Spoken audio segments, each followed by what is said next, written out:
Okay, I think we'll go ahead and get started then because it's hard for me to edit afterwards. So we'll just see whoever hops on. If we need to back up for a second, we can. But for the purpose of the recording, we can at least get through the introductions. So thank you everyone for taking a minute and watching this video. I will be your host today. My name is Tasia Amaviska, and I work with customers on the West Coast in the Pacific region. And I'm Sarah Halsma. I will be for the Southeast and the Southwest. And I'm Dave Dowling. I do cut flower grows all across the country. I did that out of order. Sorry, Dave. I'm Ashley Emola, and I'm in the Great Lakes Northeast. I'm Dawn Weimer, and I'm in the Midwest. Okay, perfect. So we'll go ahead and get started. If you've watched any of our other WebTrack training videos, we had some that covered very basic topics in WebTrack.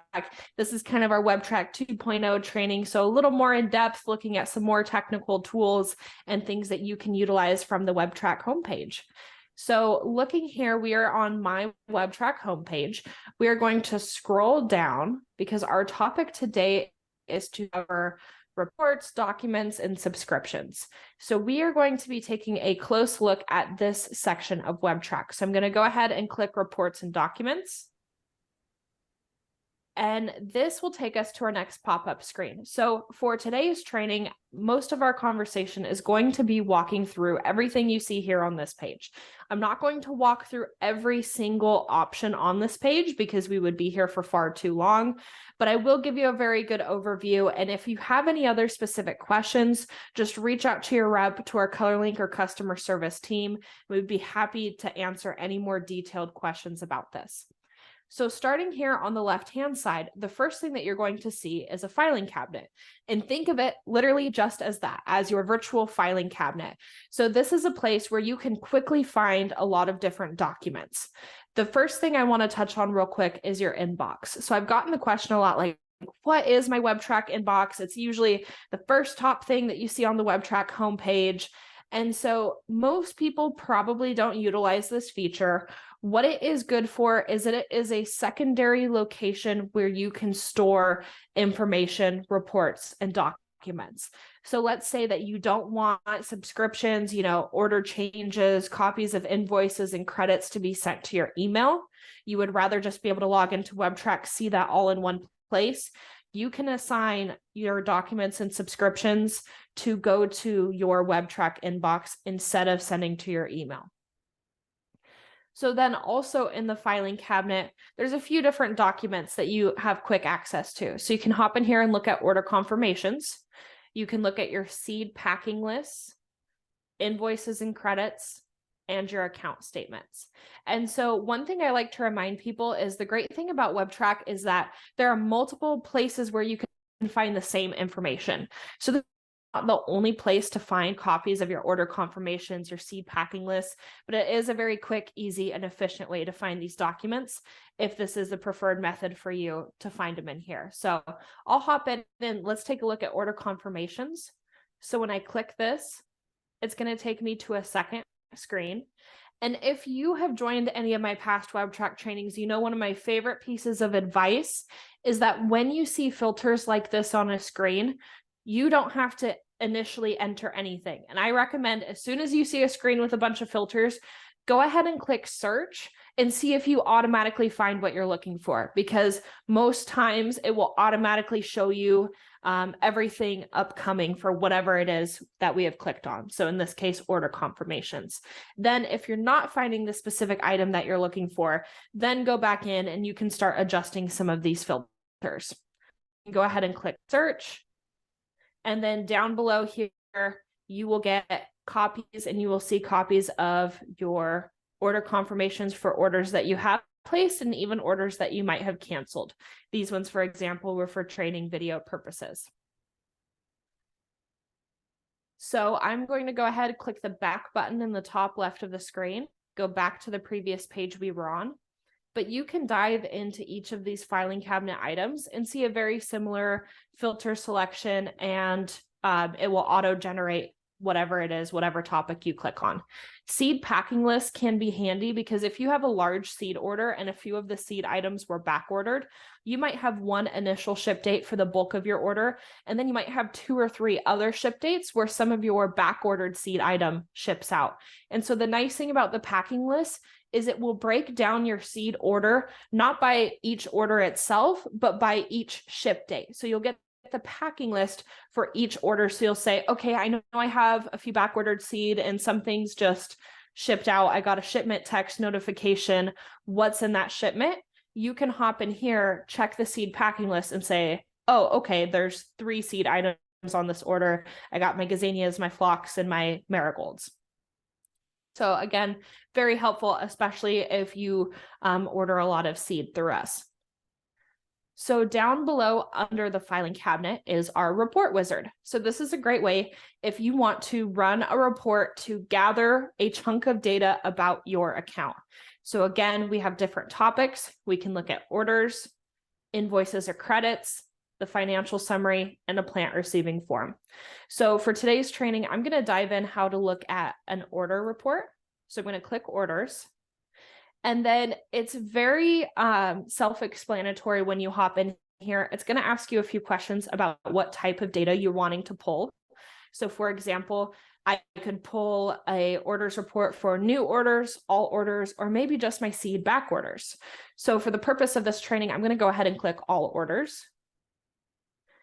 And then we can select a report range. So we could look at just orders shipping in the next 2 weeks, in the next 4 weeks, in the next 16 weeks, or in the past 12 months, or for a specific range of dates. So I'm going to go ahead and select from the past 12 months.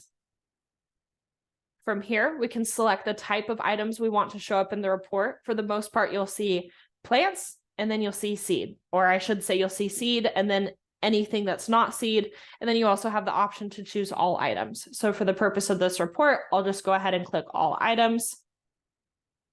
You can choose a specific ship to location. So if you have multiple addresses, perhaps that act as independent businesses and you want to see what shipped to one specific address, this is where you could specify that. I'm going to leave it blank because I just want to pull in all of the information for my account.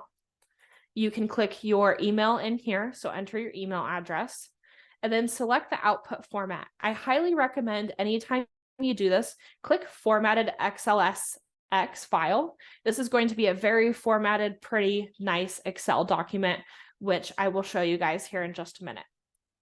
So then you're going to go ahead and click execute report. Now, when you do this, you are going to automatically have this report generated and it is going to send to your email. However, especially depending on how big of a document this is, it might take a few minutes for it to actually show up in your email inbox. So don't panic if you hit that button, you go to your emails and it's not there yet. I'd say give it 5 minutes. And if it's not there, maybe try it again or reach out to one of us for help. So when you run that report, I actually had ran one before we started the training today. And so when I open it, here's actually what it looks like. So I'll just do a very quick overview, zoom in here a little bit and make it a little easier to see. And you can see down here on the bottom, there are different tabs. The first tab is going to basically show us what data we pulled. So we are looking at everything that has shipped in the past year. So everything from June 13th, 2023 to June 13th of 2024. We can use these different tabs, for instance, and we can see, for example, what seed shipped, how many seed shipped, what date it shipped, etc. We can see our tag manager will show us what items are coming with tags and how they're coming, what things may not have tags. And then you can click, for example, like your week or landscape view. And this is really helpful if you want to see what comes in each ship week. So for example, this is everything that shipped in week 28. This is week 42, week 45, 47, and so on. So there's different tabs down here on the bottom that you can explore with and find something that works well for you for the data that you're trying to look at. So I'm going to go ahead and close out of this and then just hopping back in here to the report wizard section again. I think this is a really, really great section in WebTrack to run the orders report like I just showed you. For invoices and credits, this is really great if you just want to see all of the invoices you've had for a certain date range or any credit memos. And you can also run reports to show like all of your invoices and credits, say for the past 12 months. So I know when tax season rolls around, this is a very common question we get. This is a very easy way that you can pull all of those documents, or at the end of the season to kind of recap all of your financial charges. Now, the financial summary is going to also show you payments. So it'll show you all of the invoices and credits, but you'll also see a line for each payment you've made. So I don't use this one quite as often. I typically stick to invoices and credits, but again, I encourage you, as you have time, just kind of play around with these different filters and sections in WebTrack and see what works best for you. There's also a plant receiving form, which lets you download a copy of what you got on a specific plant order. And then I'm going to jump down here and quickly talk about our quick answer section. So this is similar to the report wizard, but it's just very quick reports you can pull for very specific types of information. So exactly as it says here, we can quickly look at orders that require attention. We can quickly pull open orders that you entered in the last 2 weeks, orders upcoming for the next 4 weeks, items ordered for the last 2 years. So if you wanted a very comprehensive report to kind of pull from and see what you got, not only last year, but the last 2 years, you can do that here. You can also take a finer look at some of our seed back orders. And you can also hop in and look at suppliers on WebTrack. And then the registered user section here at the bottom tells you who is a registered user under your WebTrack account and what their username is, etc. So that is everything on the left side of the screen here. So jumping over to the right hand side, this is where we take a look at subscriptions. So all of the automated emails that you might get from Ball, from order changes, order confirmations, and everything, that is all determined by your subscriptions that you have set up in your WebTrack account. So if there's ever a report that you get that you're say tired of receiving because you never look at it, you can remove that from your account here.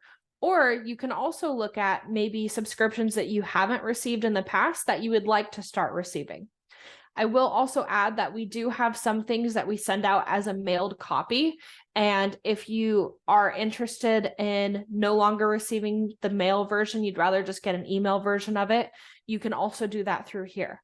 But please be aware that when you set up an email subscription to those specific things, you will get a pop-up window that says, okay, you will no longer receive mailed copies of this if you opt into the email subscriptions. So you'll get a pop-up if that's the case. Just double check that that's something that you want to do and that you want to transition to. And it's just another great option. So the top section here, inbox subscriptions, this goes back to the same thing I told you guys about the inbox under the filing cabinet. This is just a secondary location where you can have information sent. And so you can create a new subscription here. So if you wanted to add another subscription to go to your inbox, you could do that. You could also add a new person to receive them that you'll see down here when I get to that.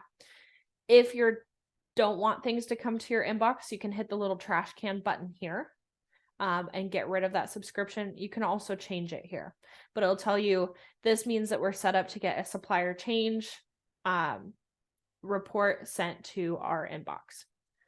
So again, most people don't necessarily utilize the inbox section. They prefer to have things emailed to them as an email copy. So let's take a look at the document and report subscriptions that both get sent to your email.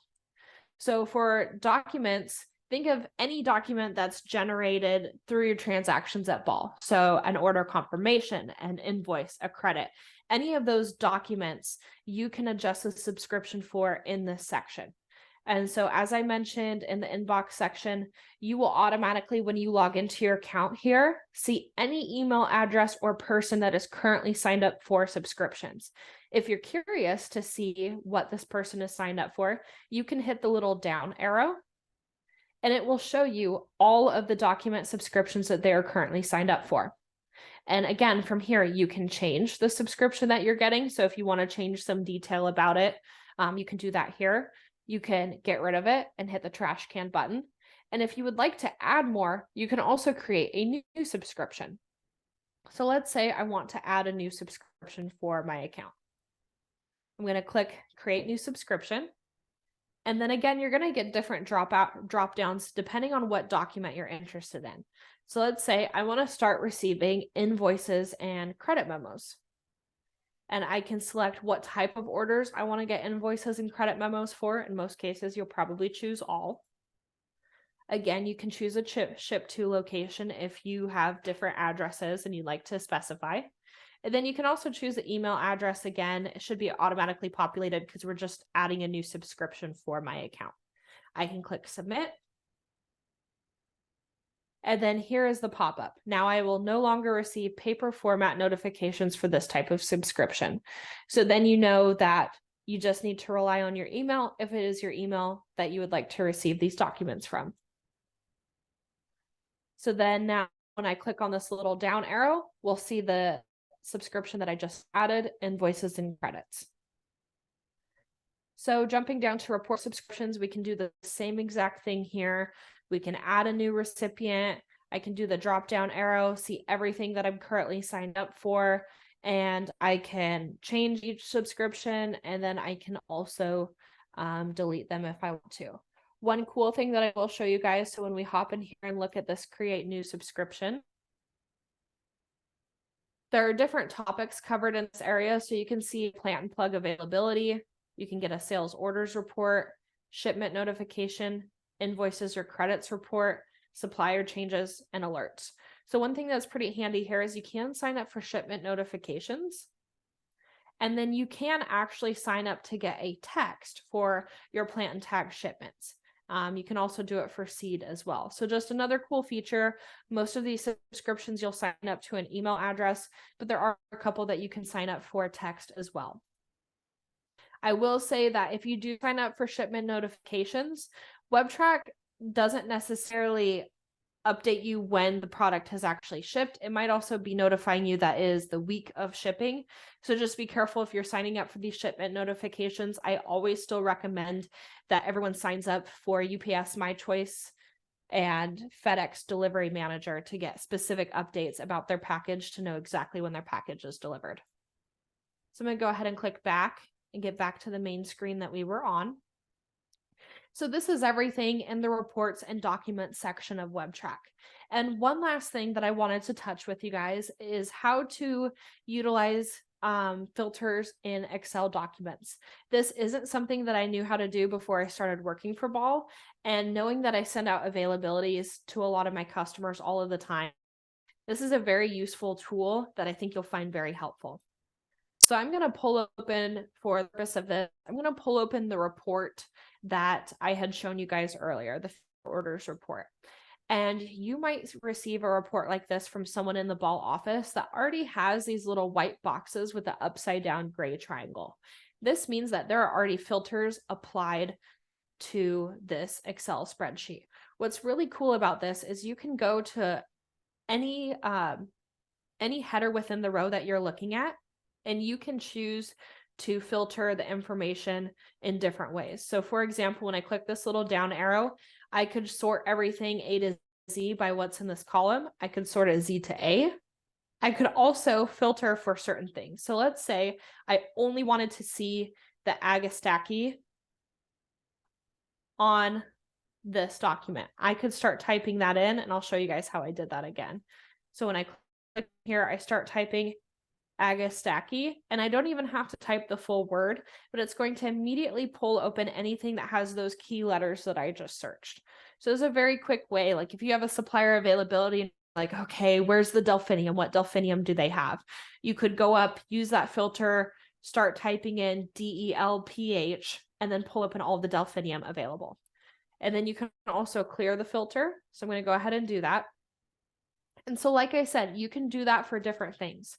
One of my favorite things is, say, let's look at week 47 here. And let's say I only wanted to look at the plant items that actually came on week 47. So I don't want to see all of these blank boxes.